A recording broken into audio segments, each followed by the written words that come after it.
Pernahkah kalian bertanya, mengapa sebuah warung kecil di desa terpencil bisa begitu ramai, bahkan tak pernah sepi pengunjung?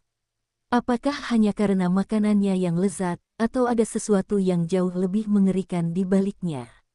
Di balik tawa para pembeli, tersembunyi rahasia kelam, sebuah perjanjian dengan kegelapan. Pesugihan berdarah yang menuntut tumbal jiwa, demi menjaga warung itu tetap penuh, dan usahanya tak pernah surut. Selamat datang, di kisah warung ramai ternyata menyimpan rahasia pesugihan. Di sebuah desa kecil yang tenang, berdirilah sebuah warung makan sederhana bernama Warung Bu Ratri. Dari luar, warung itu tampak biasa saja, berdinding kayu dan beratap genteng tua yang sudah kusam dimakan waktu. Namun, siapapun yang melewati jalan itu akan selalu melihat banyak orang keluar masuk. Anehnya, meski warung lain menawarkan menu lebih variatif, Warung Bu Ratri justru tak pernah sepi pengunjung. Warga desa sering bergumam, entah apa rahasianya, masakannya selalu bikin orang balik lagi. Padahal, menu yang dijual hanya makanan rumahan biasa seperti sayur lodeh, sambal terasi, dan ayam goreng. Tapi, siapapun yang pernah mencoba, akan merasa lidah mereka dimanjakan dengan cita rasa yang sulit dijelaskan. Bahkan, orang yang tadinya hanya berniat singgah sebentar, akhirnya kembali lagi esok harinya. Bahkan, pada malam hari ketika warung lain sudah tutup, Warung Bu Ratri tetap ramai. Lampu minyaknya menyala terang, dan suara sendok serta piring tak henti berdenting. Orang-orang yang makan di sana pulang dengan wajah lelah, mata sayu, tapi anehnya selalu bilang, besok aku mau makan di sana lagi. Seakan-akan ada sesuatu yang membuat mereka ketagihan. Tak hanya orang desa, pendatang dari luar daerah pun banyak yang singgah. Sopir truk, pedagang keliling, bahkan pejabat yang kebetulan lewat, selalu diarahkan orang untuk mencoba makan di sana. Pokoknya jangan pulang kalau belum mampir ke Warung Bu Ratri, begitu kata orang-orang. Reputasi warung itu sudah meluas, menjadi kebanggaan sekaligus keanehan bagi desa yang sebelumnya sepi. Namun, beberapa warga tua mulai merasakan ada yang tidak beres. Mereka memperhatikan bahwa tidak semua orang yang makan di warung itu kembali sehat. Ada beberapa yang justru jatuh sakit tanpa sebab jelas. Tubuh mereka melemah, wajah pucat, dan akhirnya meninggal dalam waktu singkat. Anehnya, keluarga mereka hanya menganggap itu sakit biasa, padahal pola kejadian itu selalu berhubungan dengan Warung Bu Ratri. Seorang nenek tua pernah berkata lirih, warung itu bukan sekadar tempat makan, ada sesuatu yang disembunyikan. Ucapannya dianggap omong kosong oleh sebagian warga, tapi kata-kata itu membuat bulu kuduk orang yang mendengarnya meremang. Bu Ratri sendiri selalu tersenyum ramah pada pelanggannya. Penampilannya sederhana, berkebaya lusuh dengan rambut disanggul seadanya. Namun, ada yang mengatakan bahwa setiap kali ia tersenyum, matanya terlihat begitu tajam, seolah menatap jauh ke dalam jiwa orang yang dilayaninya. Senyumnya menenangkan, tapi justru itulah yang membuat sebagian orang merasa tidak nyaman. Warung itu semakin lama semakin ramai, hingga ada yang berkata bahwa warung tersebut adalah urat nadi desa. Namun di balik keramaian, tersimpan sebuah rahasia gelap yang tak pernah diungkapkan. Rahasia yang kelak akan menyeret banyak nyawa, dan menjadikan warung itu bukan lagi tempat makan biasa, melainkan pintu menuju perjanjian dengan sesuatu yang tak terlihat. Beberapa pemuda desa mulai penasaran dengan keanehan Warung Bu Ratri. Mereka memutuskan untuk melakukan uji coba sederhana. Malam itu, mereka membeli sayur lodeh dan sambal terasi dari Warung Bu Ratri, lalu membandingkannya dengan masakan warung lain. Dari penampilan, tak ada bedanya, sama-sama sayur. Dengan kuah santan dan sambal merah yang pedas. Namun, begitu suapan pertama masuk ke mulut, mereka terdiam. Rasanya berbeda. Seperti ada yang nempel di lidah, kata salah satu dari mereka sambil menelan pelan. Ia mencoba meneguk air putih, tapi rasa itu tak hilang, justru semakin kuat. Pemuda lain mengangguk, mengaku merasakan hal serupa. Bukan sekadar enak, tapi seolah ada sesuatu yang membuat mereka tidak bisa berhenti makan. Semakin mereka mencoba melawan, semakin kuat rasa itu menarik mereka untuk menyuap lagi dan lagi. Keesokan harinya, beberapa dari mereka mendapati diri mereka ingin kembali ke warung Bu Ratri, meski sebelumnya sudah berjanji tidak akan singgah. Entah kenapa, rasanya seperti dipanggil, ucap salah satu dari mereka dengan wajah bingung. Mereka sadar, ini bukan sekadar soal bumbu atau cara memasak. Ada sesuatu yang lebih besar dan tak kasat mata yang bekerja dalam setiap hidangan. Beberapa warga yang lebih tua mulai menyadari perubahan perilaku pemuda-pemuda itu. Mereka menjadi cepat lelah, sering melamun, dan wajahnya tampak pucat.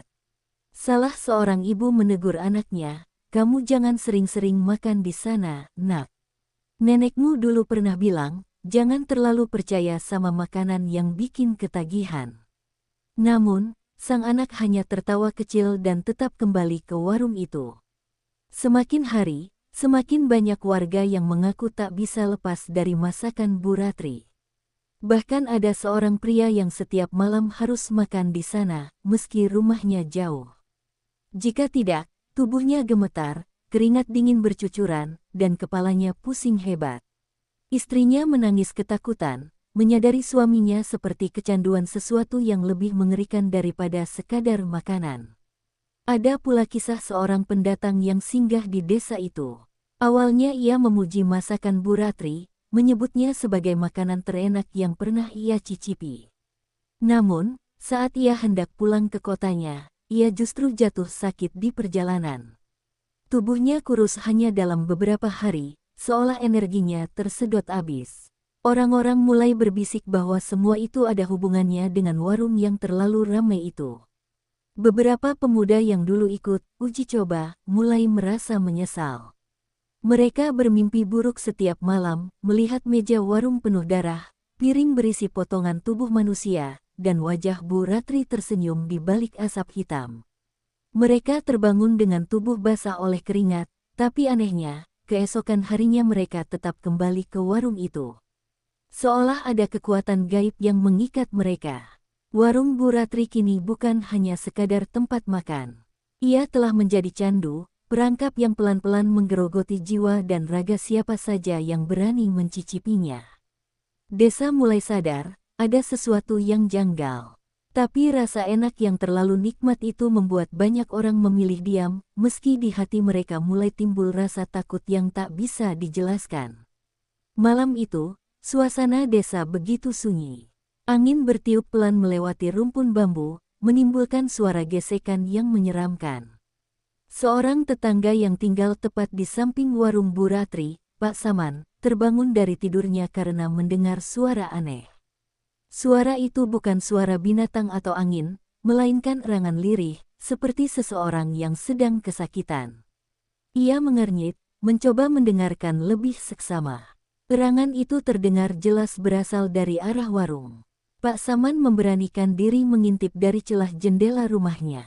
Dari balik kegelapan, ia melihat bayangan Bu Ratri keluar dari warung sambil membawa sebuah baskom besar berwarna hitam. Langkahnya pelan namun mantap, menuju sumur tua yang terletak di belakang warung. Rasa penasaran mengalahkan rasa takut, Pak Saman berjalan mengendap keluar rumah untuk mengintip lebih dekat. Sesampainya di dekat sumur, ia tertegun. Bu Ratri menuangkan isi baskom itu ke dalam sumur, dan Pak Saman hampir berteriak ketika melihat cairan yang tumpah bukan air biasa, melainkan cairan merah pekat seperti darah segar. Aroma anyir langsung menusuk hidungnya, membuat perutnya mual. Bu Ratri kemudian duduk bersila di tepi sumur, berkomat-kamit melafalkan mantra dengan suara lirih namun tegas. Tak lama, terdengar suara ayam berkokok, padahal waktu masih jauh dari fajar. Suara itu terdengar bersahut-sahutan, disertai bayangan hitam yang melintas cepat di sekitar sumur. Pak Saman terhuyung ke belakang, tubuhnya gemetar hebat. Ia ingin berlari, tapi kakinya seperti tertahan, seakan ada sesuatu yang memaku langkahnya di tempat. Bu Ratri lalu tertawa pelan, suara tawanya datar tapi sangat menusuk telinga. Ia menengadah ke langit malam, seakan berbicara pada sesuatu yang tidak terlihat. Aku sudah memberikan apa yang kau minta, jangan ganggu warungku, jangan biarkan sepi, katanya dengan nada dingin. Setelah itu, ia mengangkat tangannya, dan tiba-tiba angin kencang berhembus, membuat dedaunan berputar liar. Pak Saman buru-buru berlari pulang dengan tubuh masih gemetar. Sesampainya di rumah, ia terkunci dalam ketakutan. Malam itu ia tidak bisa tidur, telinganya masih mendengar bisikan samar-samar dari arah warung. Suara itu seperti memanggil namanya, seakan-akan ada sesuatu yang ingin menyeretnya masuk ke dalam kegelapan. Keesokan paginya, Pak Saman mencoba memberitahu beberapa tetangga tentang apa yang ia lihat. Namun, mereka hanya menertawakannya. Ah, mungkin kamu ngantuk dan salah lihat. Bu Ratri itu orang baik, mana mungkin melakukan hal-hal aneh begitu, kata seorang tetangga sambil menggeleng. Pak Saman hanya terdiam, tapi hatinya yakin betul bahwa ia tidak salah melihat. Sejak malam itu, setiap kali melewati warung Bu Ratri, Pak Saman selalu merasa bulu kuduknya berdiri. Ia tak berani lagi menatap langsung ke dalam warung, apalagi menyentuh makanannya. Baginya, warung itu bukan lagi tempat biasa. Ada bisikan malam yang menghantui, bisikan yang hanya bisa didengar oleh mereka yang berani mengintip rahasia gelap di balik ramainya warung itu. Warung Bu Ratri memang selalu ramai, tapi ada aturan yang aneh dan tak pernah dijelaskan dengan gamblang. Bu Ratri selalu melarang keras pelanggan memesan makanan setelah pukul 12 malam. Jika ada yang bertanya kenapa, ia hanya tersenyum datar, lalu menjawab singkat, tidak baik makan di jam itu. Senyumannya dingin, matanya menatap tajam, membuat orang-orang enggan membantah. Namun, larangan itu justru memancing rasa penasaran. Beberapa pemuda desa yang suka begadang sering membicarakan hal itu. Kenapa sih dia nggak mau melayani setelah jam 12? Padahal warung masih buka dan lampunya terang, kata salah seorang dari mereka. Yang lain menimpali, mungkin karena ada sesuatu di balik masakannya, mungkin bukan manusia yang disajikan. Mereka tertawa kecil, tapi tawa itu lebih untuk menutupi rasa takut yang diam-diam tumbuh di hati mereka. Suatu malam, seorang perantau bernama Jaya datang ke desa itu. Ia tidak tahu aturan aneh tersebut. Dalam keadaan lapar setelah perjalanan panjang, ia memutuskan makan di warung Bu Ratri. Saat itu jam menunjukkan pukul 1 dini hari. Jaya dengan santai memesan sepiring nasi dengan lauk ayam goreng dan sayur lodeh. Bu Ratri menatapnya lama, senyumnya menghilang. "Nak, apa kau yakin mau makan sekarang?" tanyanya. Jaya hanya mengangguk tanpa curiga. Hidangan pun tersaji, dan Jaya langsung menyantapnya dengan lahap. Namun, ketika ia menelan suapan terakhir, wajah Bu Ratri berubah. Matanya tampak berkilat, dan bibirnya melengkung ke arah yang sulit dijelaskan. Jaya merasa tubuhnya mendadak lemas, tenggorokannya kering, dan keringat dingin bercucuran. Ia buru-buru pamit pulang, tanpa sempat mengucapkan banyak kata. Keesokan harinya, kabar mengejutkan menyebar di desa. Jaya ditemukan tergeletak di kamar kosnya dengan tubuh pucat pasi. Nafasnya pendek-pendek, dan dalam beberapa hari tubuhnya semakin kurus, seakan dagingnya mengering dari dalam. Dokter yang dipanggil tidak menemukan penyakit jelas. Mereka hanya menggeleng, berkata tubuh Jaya kehilangan energi hidupnya. Beberapa orang mulai menghubungkan kejadian itu dengan warung Bu Ratri. "Dia makan lewat tengah malam, kan?" bisik seorang warga. Yang lain menambahkan, "Aku pernah dengar, katanya kalau melanggar aturan itu, nyawa yang jadi bayarannya." Meski tidak ada bukti, rasa takut mulai merayap di hati warga. Namun, anehnya, mereka tetap kembali ke warung itu di siang atau sore hari, seakan tidak bisa melepaskan diri dari kelezatannya. Bu Ratri sendiri tetap beraktivitas seperti biasa, seolah tidak terjadi apa-apa. Ia tetap melayani pelanggannya dengan ramah, senyumnya tetap menghiasi wajahnya. Namun, sesekali ada yang memperhatikan, matanya tampak kosong, seperti menatap sesuatu jauh di balik punggung orang-orang. Seolah-olah ada sosok tak terlihat yang selalu berdiri di belakang pelanggan. Sejak malam itu, tidak ada lagi yang berani memesan makanan lewat tengah malam. Namun, rahasia besar yang membuat warung itu tetap ramai semakin jelas terasa. Larangan itu bukan sekadar aturan, melainkan peringatan. Sebab, mereka yang melanggarnya, tidak hanya kehilangan tenaga, tapi juga kehilangan nyawa. Desa mendadak gempar ketika seorang anak kecil bernama Rian hilang sepulang bermain. Orang tuanya menangis histeris, warga pun beramai-ramai mencari hingga ke sawah, kebun, bahkan sungai.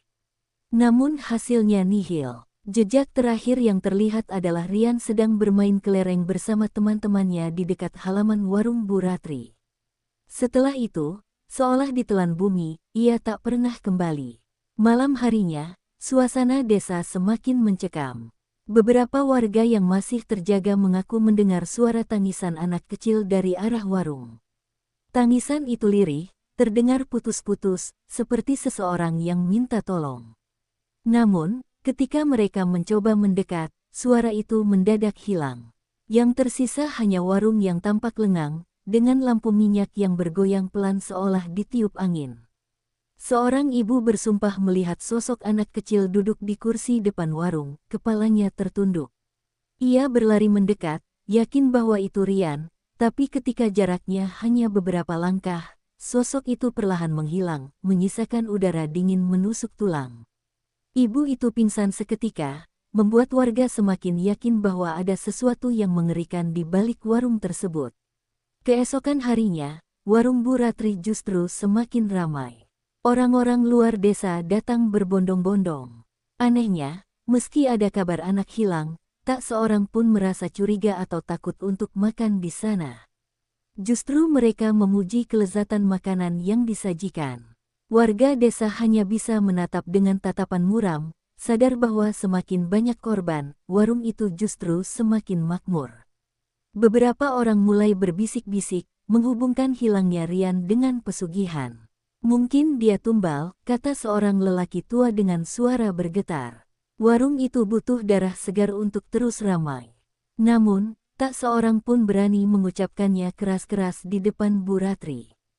Mereka tahu, ada sesuatu yang lebih menakutkan dari sekadar kehilangan seorang anak, kutukan yang mengikat seluruh desa. Malam-malam berikutnya, beberapa warga mendengar suara kelereng bergulir di jalanan depan warung. Suara itu begitu nyata, seperti permainan Rian sebelum ia hilang. Namun ketika mereka mencoba mencari sumber suara, yang ditemukan hanyalah tanah basah dengan bercak merah yang mengering, seolah darah menetes di atasnya. Bau anyir menusuk hidung, membuat mereka muntah ketakutan. Orang tua Rian semakin putus asa. Mereka datang ke dukun desa, memohon agar anak mereka ditemukan. Sang dukun hanya menutup mata, lalu berkata lirih, anak itu tidak akan kembali. Nyawanya sudah jadi perjanjian. Kalimat itu membuat hati orang tua Rian hancur berkeping-keping.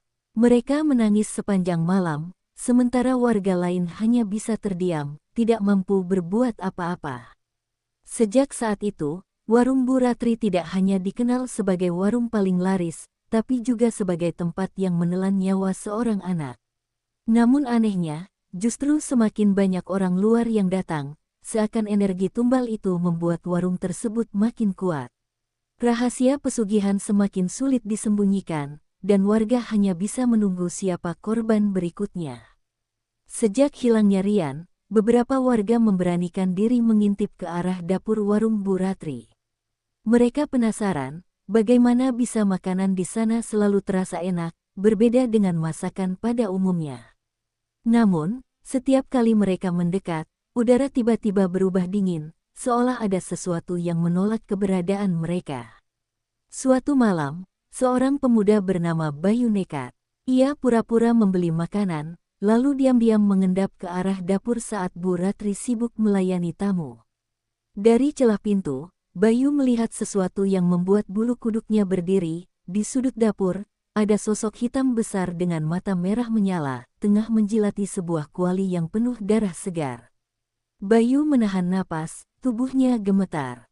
Ia hampir berteriak ketika melihat sosok itu mengangkat kepala, memperlihatkan gigi panjang berlumuran darah.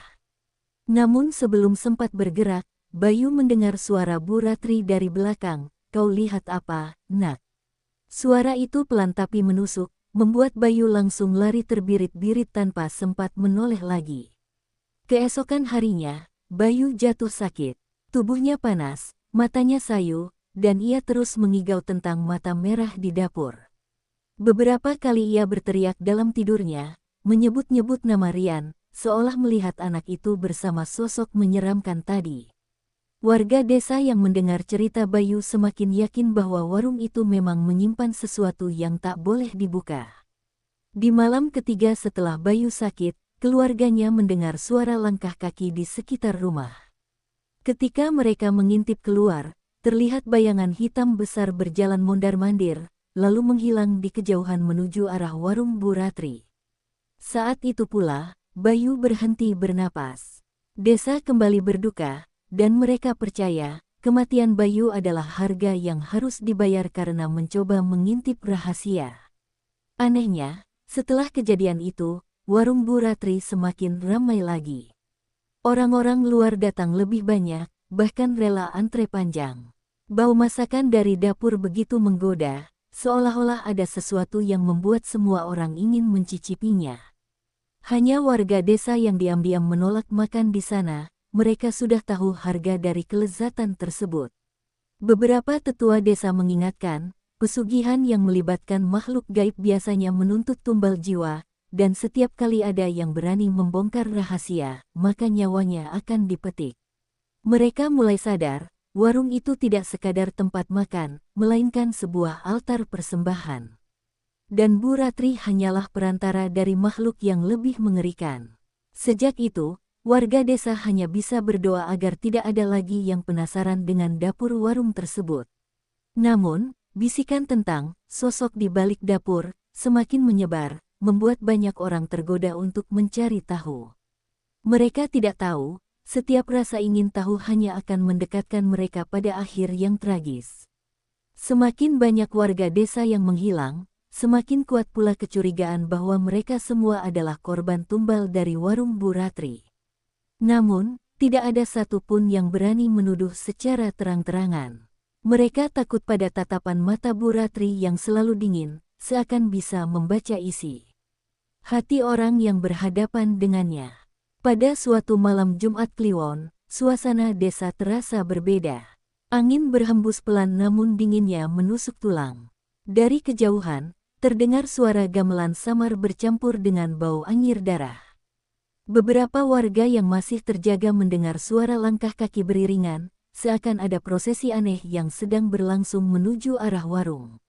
Salah satu warga bernama Pak Surya mencoba mengikuti suara itu. Dari balik pepohonan, ia melihat Bu Ratri mengenakan kebaya hitam lengkap dengan selendang merah. Di belakangnya, berjalan sosok hitam tinggi besar dengan wajah tak jelas, menyeret seorang anak kecil yang mulutnya dibekap kain putih. Anak itu meronta, tapi suaranya tenggelam oleh bunyi gamelan mistis.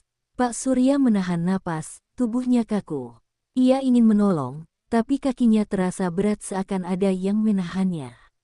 Ia hanya bisa menyaksikan bagaimana anak itu dibawa masuk ke dapur warung. Setelah pintu tertutup, suara gamelan mendadak berhenti, berganti dengan jeritan yang memecah keheningan malam. Jeritan itu menggaung lama, sebelum akhirnya menghilang. Keesokan harinya, warung Bu Ratri dipenuhi orang dari luar desa. Anehnya, semua menu habis hanya dalam hitungan jam. Warga desa yang menyaksikan dari jauh merasa mual, mereka tahu bahwa malam tadi ada jiwa yang dikorbankan demi warung itu tetap ramai. Tapi wajah Bu Ratri terlihat biasa saja, seakan tidak terjadi apa-apa. Sore harinya, Pak Surya mendapati tanah di belakang warung masih basah, seperti baru digali. Ia juga menemukan bekas kain putih yang berlumuran darah. Rasa takut membuatnya tidak berani melapor. Ia sadar, bila dirinya membuka mulut, maka ia bisa jadi tumbal berikutnya. Malam itu, ia bermimpi buruk. Dalam tidurnya, ia melihat anak kecil yang dijadikan tumbal berdiri di ujung ranjang dengan wajah penuh luka, menatapnya sambil berbisik, "Kau lihat semuanya, kenapa kau diam?" Pak Surya terbangun dengan keringat dingin, dan jantungnya berdegup kencang. Ia merasa ajalnya sudah dekat. Sejak malam itu, Pak Surya tidak bisa tidur dengan tenang. Setiap malam, ia mendengar langkah kecil berlari di sekitar rumahnya, suara tawa anak-anak yang sayup namun menyeramkan. Ia tahu, rahasia warung itu sudah menempel di dirinya, dan cepat atau lambat, ia akan ikut terseret ke dalam lingkaran pesugihan Bu Ratri.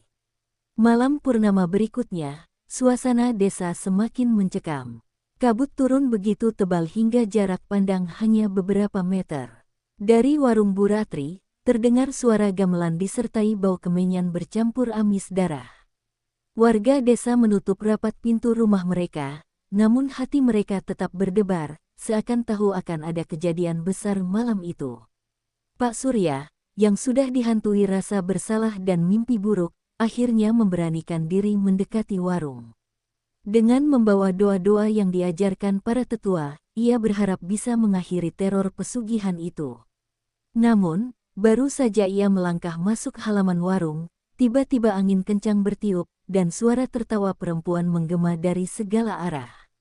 Pintu warung terbuka sendiri, menampakkan Bu Ratri dengan mata hitam pekat tanpa bola mata. Di sekelilingnya, puluhan sosok hitam berwujud menyerupai manusia, namun tubuh mereka penuh luka dan darah. Mereka menari mengelilingi kuali besar yang mendidih, mengeluarkan cairan merah pekat yang baunya menusuk hidung.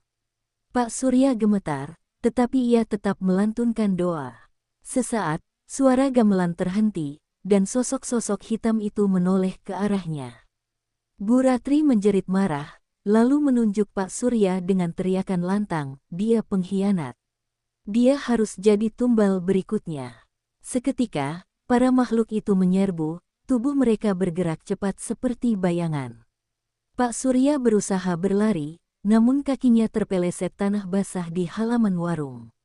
Saat ia menoleh, sosok anak-anak dengan wajah rusak muncul di depannya. Mereka meraih tangannya sambil berbisik, "Kau lihat, kau harus ikut." Jeritan Pak Surya menggema panjang sebelum akhirnya lenyap ditelan kegelapan. Keesokan paginya, warung Bu Ratri terlihat seperti biasa, seolah tidak ada kejadian apa-apa. Namun, warga desa menemukan jejak darah di jalan menuju warung, bercampur dengan kain doa milik Pak Surya yang sobek. Tidak ada satupun yang berani menanyakan keberadaannya.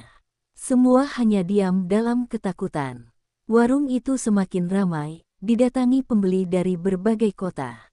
Warga desa hanya bisa menatap dengan wajah pucat, mengetahui bahwa setiap piring makanan di warung tersebut adalah hasil dari tumbal jiwa manusia. Dan mereka sadar, selama pesugihan itu terus berjalan, maka desa mereka tidak akan pernah bebas dari bayang-bayang kematian. Dan sejak malam itu, banyak yang percaya bahwa jika seseorang berani mengintip ke dapur warung Bu Ratri saat purnama, ia akan melihat Pak Surya berdiri di sudut ruangan dengan tubuh penuh luka, tersenyum pahit, menunggu giliran siapa lagi yang akan menyusulnya menjadi korban. Warung itu mungkin terlihat biasa, hanya tempat makan sederhana yang selalu penuh pembeli. Tapi, siapa yang tahu, dari mana sebenarnya kenikmatan itu berasal? Pesugihan tidak pernah memberi keuntungan tanpa menuntut balasan. Setiap senyum pembeli, setiap kepuasan di meja makan, dibayar dengan jeritan jiwa-jiwa yang dijadikan tumbal. Warung ramai ternyata menyimpan rahasia pesugihan, diiringi suara gamelan mistis bercampur jeritan samar. Jadi, beranikah kalian makan di warung yang terlalu ramai, tanpa tahu rahasia di balik dapurnya?